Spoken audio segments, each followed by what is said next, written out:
Goeiemiddag en welkom by nog 'n episode van Praag TV. As jy nog nie op die kanaal ingeteken is nie, maak gerus so en klik sommer op die klokkie sodat jy kennisgewings van toekomstige video's mag ontvang.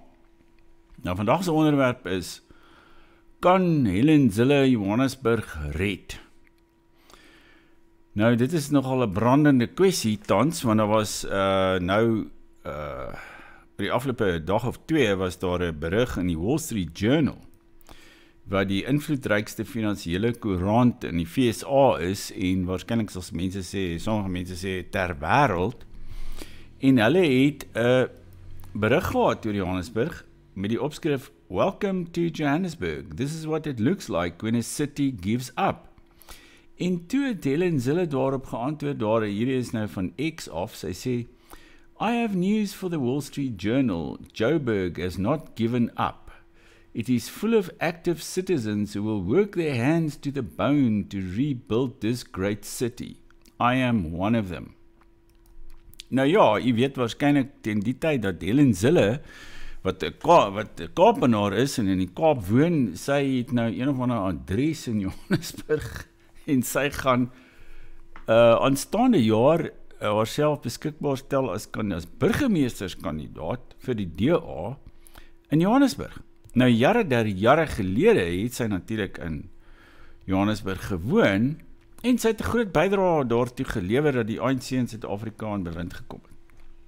Maar nou met die gemors wat hulle veroorsaak het, nou wil sy die stad kom red, vrou alleen. Maar voordat ons nou by daardie vraag uitkom, en ek sal een en ander vertel wat ek dink, en jy kan natuurlik self in die kommentaarafdeling sê wat jy daarvan dink, wil ek jy net herinner aan een van ons boeke wat so pas op die winkel opgelaai is. Hier is dit, die titel daarvan is Kreeftegang deur Günter Grass. Dit is 'n baie interessante boek wat so in die vroeë 2000s verskyn het, en dit gaan eintlik oor 'n versoeë voorval in die Duitse geskiedenis in 1945, waar die grootste skeepsramp ooit plaasgevind het toe die Russe die Wilhelm Gustloff skip gesink het. En niemand mag daaroor gepraat het vir omtrent 50-60 jaar nie, totdat hierdie man Günter Grass 'n roman daaroor geskryf het. En dis vir my baie ter sake, want daar is soveel dinge in Suid-Afrika, in ons geskiedenis en wat ook al, waaroor ons nie mag praat nie. Maar as ons nie by daai punt verbykom dat ons oor dinge begin praat nie, gaan ons absoluut nêrens kom nie. So dis, ek stel voor, jy kan die video hierso halt roep in die video, en dan lees jy die agterblad daar, en jy kan dit koop op ons winkel. En in die winkel, wel, hier onder in die beskrywing van hierdie video sal ek net die winkel uit praag.org die ons e-posadres laat, sodat indien jy enige probleme met die winkel ervaar, dan kan jy ons net kontak en ons sal jy help. En jy kan daar's 'n hele paar boeke al opgelaai wat jy kan koop, ons meer onlangse boeke ook, en die Paul Creer biografie, en jy kan 'n klompie in die winkel in die mandjie plaas en bestel en wat ook al. Ongelukkig word die pryse in dollar aangegee, dit is eintlik R200 hierdie boek, maar dit is nou maar hierdie stelsel, want YouTube is maar 'n Amerikaanse maatskappy, en die programme en dienste wat daarmee saamwerk is ook Amerikaans, en hulle werk in dollar. Dis maar jy sal die transaksie gaan deur in rand, en jy hoef nie daar te bekommer dat dit enigstens meer sal kos as wat daar staan nie. Maar nou terug by die onderwerp van dis nou Kreeftegang van deur Günter Grass, en terug by die onderwerp van Helen Zille en Johannesburg. Nou ek woon al afgesien van die 6-7 jaar wat ek in Parys, Frankryk gewoon het, woon ek feitlik my kinders daar op Springs tot ek so ouder om 12. Woon ek al my hele lewe lank in Johannesburg, en ek het gesien hoe die plek heeltemal verval het, tot niet gegaan het oor die afgelope 20-30 jaar. Ek kom nog so af en toe, sê nou maar in Braamfontein en sulke plekke, want onder andere mis ek op 'n stadium het ek 'n groot probleem met my munisipale rekening gehad en dit het my jare geneem om dit reg te kry. En dan moet ek Braamfontein toe gaan. Ek gaan nou vir julle 'n bietjie 'n video speel van hoe dit daar lyk. Kom ons sit dit sommer nou aan, dan kan jy 'n voorsmaakie kry van hoe Johannesburg teesdae lyk. Alhoewel dit is nie naaste by die ergste wat jy in Johannesburg kan ervaar nie. Hier kom dit nou.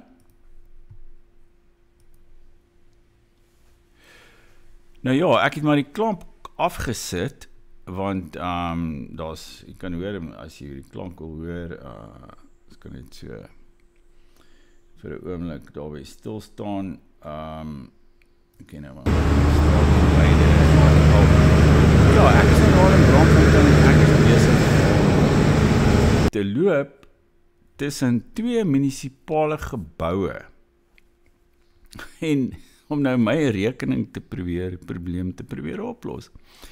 Nou die een gebou, hierdie is Jurison Straat. Jurison was natuurlik een van Paul Kruger se amptenare, baie hoë amptenare in Paul Kruger se regering in die 1870s en die 1880s. Jurison, en hierdie straat is nou omvernoem, maar daar is niks van Paul Kruger of Jurison daar oor nie. Jy kan sien daar hoe lyk dit. Maar dit lyk nog redelik goed vir Johannesburg in elk geval. Maar daar's twee geboue, die een laer van die straat waar jy nou met die waardasies van jou eiendom werk en dan ene hoër op in die straat, ek dink hulle noem dit Tutsou House of iets van die aard. En dit is waar hulle met die rekeninge werk. En op die spesifieke dag toe ek nou daar was, toe het die krag nie gewerk nie. Daar was nie krag by die ene laer af nader na Witse kant toe nie. En daar was ook 'n kragonderbreking by die een, nader aan die stad Skouburg, waar die rekeninge afdeling is. Maar ja, hierso is nou 'n pragtige toneel. Hier kan jy sien hoe borrel die riool daarso op die suidpaadjie uit. Dis nou hoe dit lyk in 'n stedelike omgewing in Johannesburg. En natuurlik,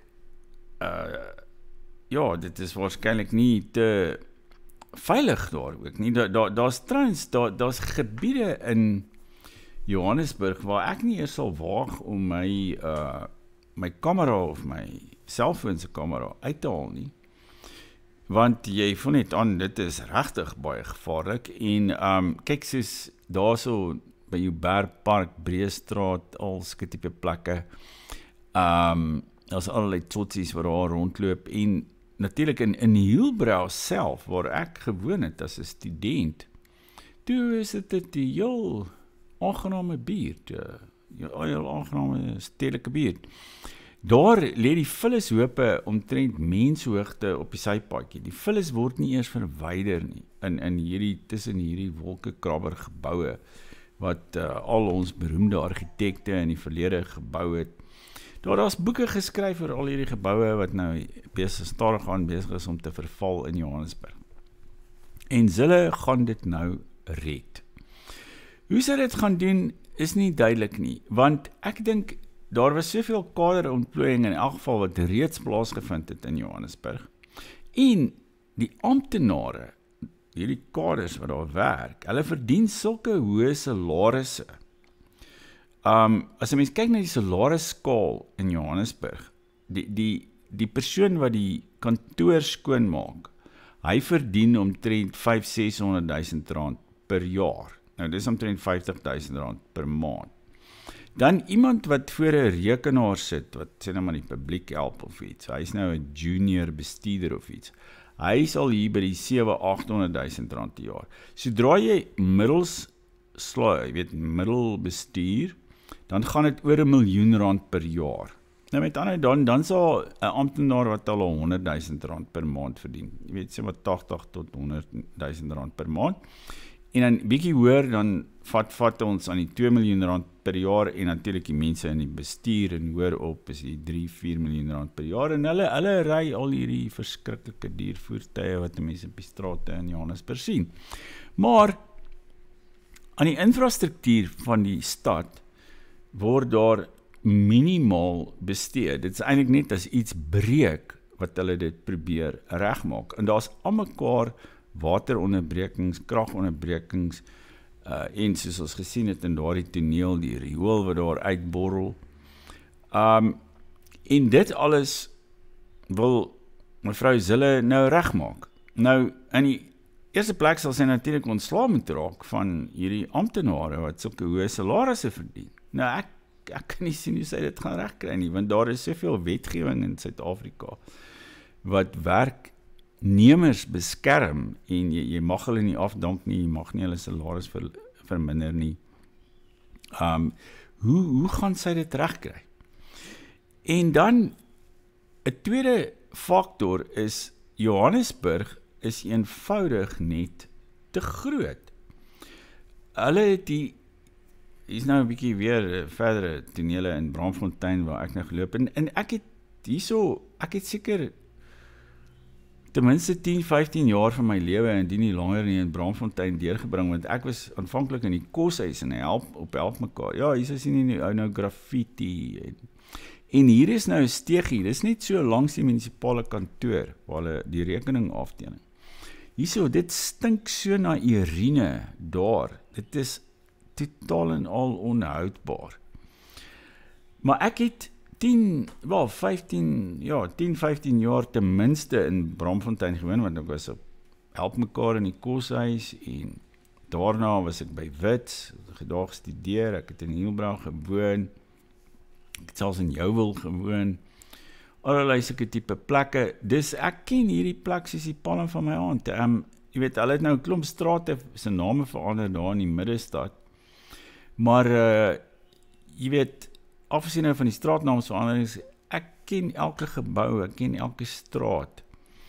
Ja, daarso is eintlik nou nog, daar's 'n wolkekrauer gebou daar agter wat die mens kon sien. Dit is, ek dink een van my Afrikaanse onderwyser by help mekaar, daai gebou. Ek dink hy daar gewoon. Dit was 'n baie netjiese gebou op daardie stadium. Nou, jy weet, en daar was omtrent destyds, wat was die 3 Susterskerke, hy was daar in Braamfontein verteenwoordig, daar was 'n NG Kerk, Hervormde Kerk en 'n Gereformeerde Kerk. Die Gereformeerde Kerk het 'n fantastiese, wel hulle het 'n gebou gehad, meer tradisionele soort kerkgebou, Afrikaanse kerkgebou, maar hulle het dit toe verkoop aan een of ander ontwikkelaar wat hulle miljoene daarvoor betaal het, van destydse rande wat meer werd was as dollars, en hulle het toe een of ander gebou daar opgerig, maar laer af in Braamfontein het hulle toe so 'n moderne kerkgebou, so 'n soort van 'n betonkerk, baie modern, met 'n pragtige orgel en wat ek al, en ek kan onthou ons hele koshuis het die opening van die kerk gaan bywoon, want alhoewel almal nie doppers was of wat ek al, het ons oor en weer mekaar se kerke bygewoon, Hervorm en NG en dopper en wat ek al. Jy weet, daar was nie vir ons 'n verskil tussen die goed gewees nie.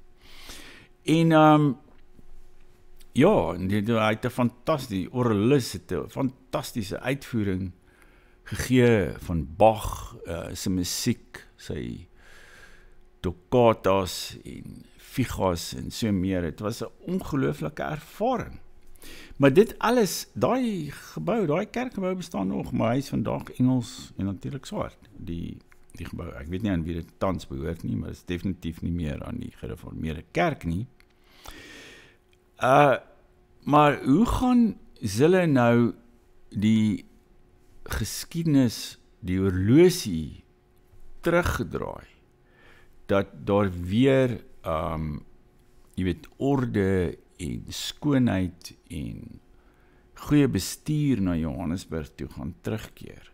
Ek sien dit nie gebeur nie. En ja, soos ek gesê het, Johannesburg is ook heeltemal te groot. Want destyds, voor die ANC aan bewind gekom het, was daar 'n hele sweterhiel munisipaliteite, Randburg en Sandton. By ons op skool het hulle nooit gesê Sandton nie, hulle het gesê Sandton. As die hoof aankondiging gemaak het, of onderwyser 'n aankondiging gemaak het, was Sandton.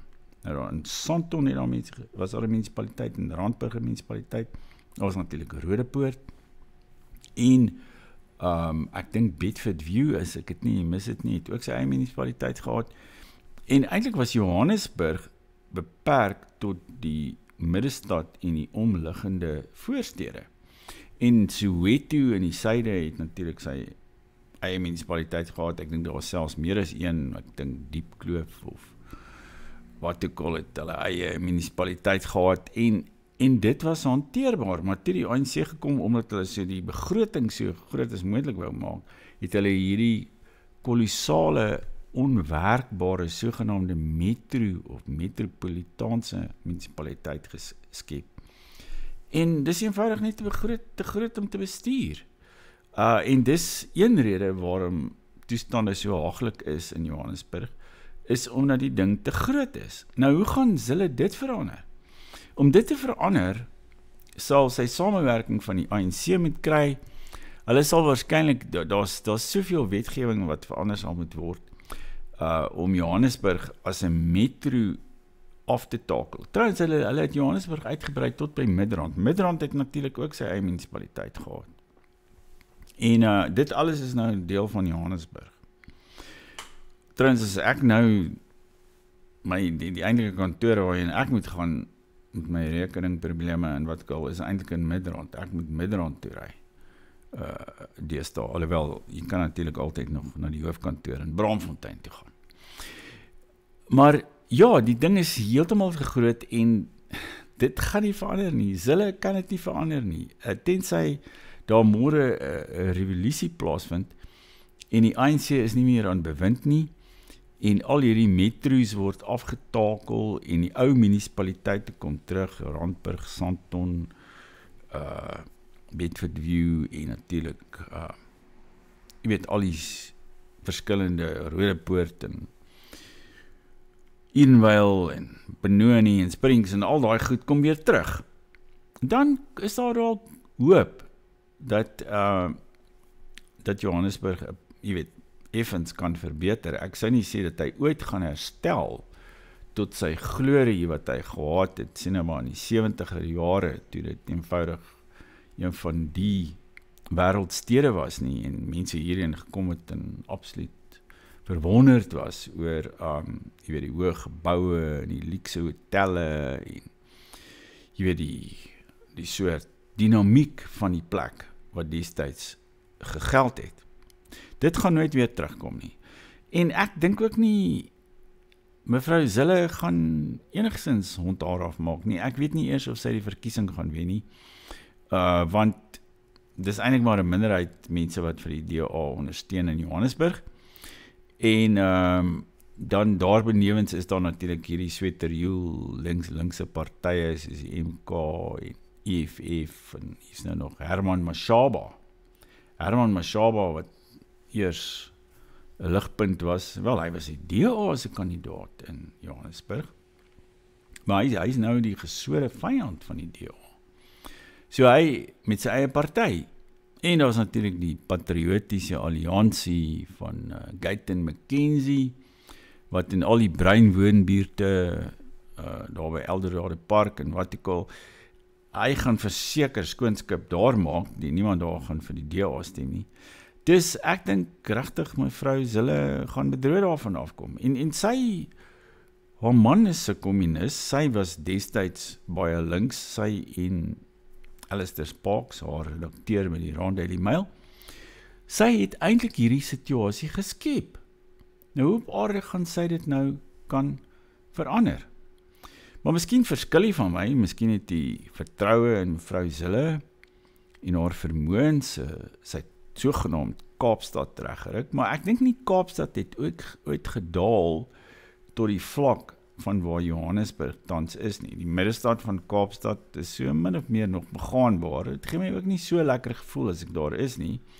Maar dis nie 'n soort van, dis nie heeltemal 'n slum soos wat groot dele van Johannesburg geword het nie, en veral natuurlik die middestad.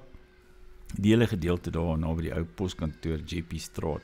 Ek weet nie eens wat die straatsnaam deesdae is nie. Dit is absoluut haglik. Dit is nou omskep in 'n soort Afrika-mark, dit word blykbaar deur Ethiopiërs beheer, en daar kom mense van reg oor Afrika om goederes daar te kom koop en te herverkoop oor ons grense heen. Daar's 'n hele soort sluikhandel en informele handel wat daar plaasvind. Dit het niks meer met 'n moderne westerse stad te maak nie. En om daardie rede, ja, dink ek dit is maar net nog een van die DA se slagspreuke en dat mevrou Zille bedroe daarvan gaan afkom. Maar ek kan gerus kommentaar lewer hierso in die kommentaar afdeling. Miskien verskil jy van my. En ja, moenie vergeet om ons te ondersteun deur 'n boek te koop en sodoende hierdie kanaal aan die gang te hou nie en ons organisasie nie, want ons is eintlik besig om die Afrikaanse kultuur weer eens uit te bou na die vlak waar dit was by tye in die verlede. Ek dink daar is 'n soort Afrikaanse renessans aan die gang en ons moet dit bestendig en saamwerk om daardie doelwit te bereik. Tot volgende keer dan, moenie vergeet om op die kanaal in te teken nie en dan maak ons weer so. Totsiens.